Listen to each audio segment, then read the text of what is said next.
The interpretation and claiming of characters is one of the most powerful and fruitful tools that an alienated subculture of people has at their disposal. If actual representation is in dire health, controlled by misled outsiders in the dominant cultural domain, the discovery of an alternative interpretation becomes a vital political act. This is especially the case when that narrative or character is discovered among a well-loved and popular text which may seem initially to belong to the dominant order. Finding these outliers smuggled inside mainstream culture makes their unearthing all that more seismic. For autism, one such claimed figure is Spock from Star Trek, an alien humanoid, half human, half Vulcan, who famously cherishes logic over emotional reaction and is the equal and opposite of his friend and counterpart, Captain Kirk. Ever since Spock's first appearance, many autistic fans recognize a certain kinship with him. Better still, not only did Spock act in a non-normative manner, but was also a wise, useful, and heroic figure, always at or close to the center of the adventures.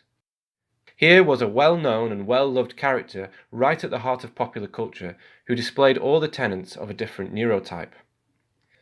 Fast forward to the present, and Star Trek is still offering nuanced and heroic characters with neurological difference.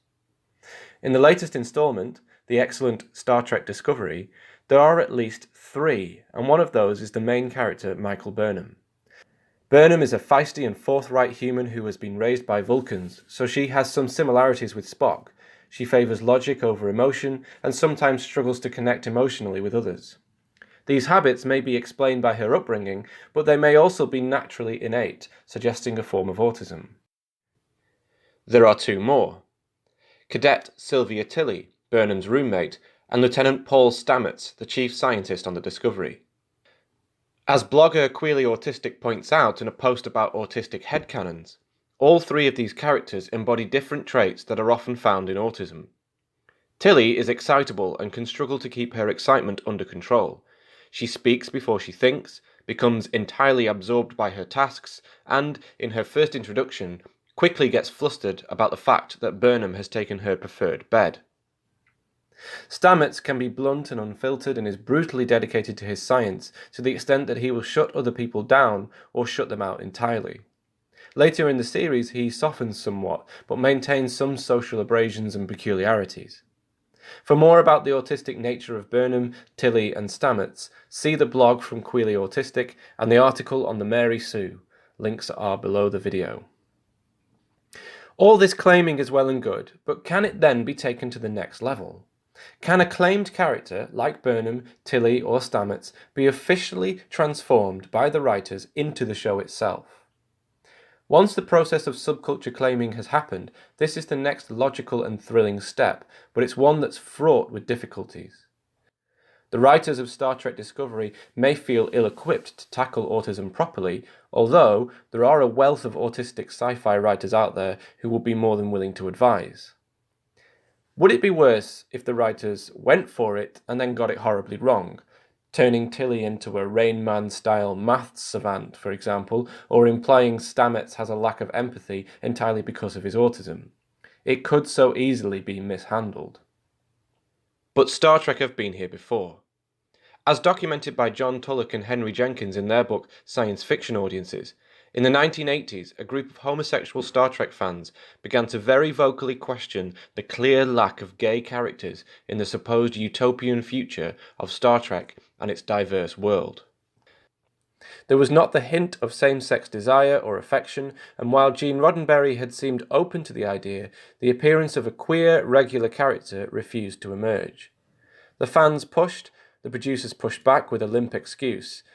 They said, in this utopian future, homosexuality was no longer ostracized and had become an accepted and normal part of humanity. Therefore, there was no narrative need for them to create a gay character and then make a big deal out of it. And yet the obvious solution would have just to have picked a character and made them gay with no fuss or ceremony. It took many, many years for this to finally happen.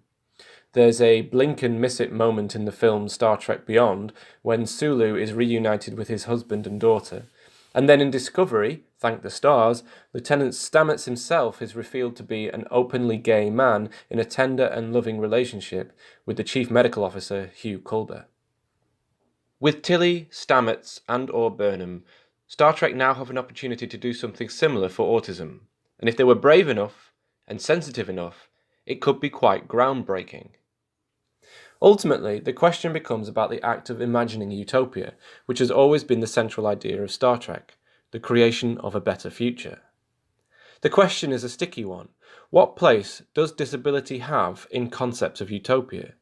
Does utopia mean an eradication of disability, both physical and cognitive? It might be quite easy for the non-disabled to say yes to this question, but the opinion of the disabled should not be so easily dismissed. After all, imagining the eradication of disability amounts, in the worst cases, to a form of eugenics. So what insights and gains are lost when disability is dispatched from our futures?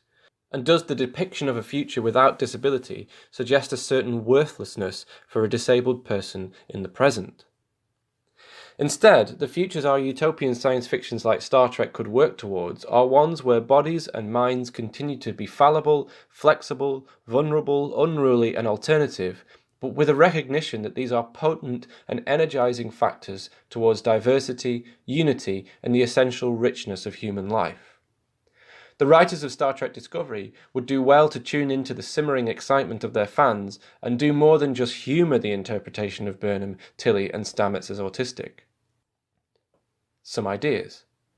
A new group of cadets is recruited for the Discovery, and among them is an autistic youngster who is talented but struggling to fit in. Tilly takes them under her wing and shows them how to adapt. Or, Stamets is sent down to a human colony where the ruling powers test for autism and banish anyone with the condition. Stamets himself fails the test and goes and meets the banished autistics and helps them fight for their rights. Or, Burnham finds out a little more about her background and why she was picked out to be raised by Vulcans. Perhaps it could be that her autism displayed her as having a natural aptitude to be trained in the Vulcan ways.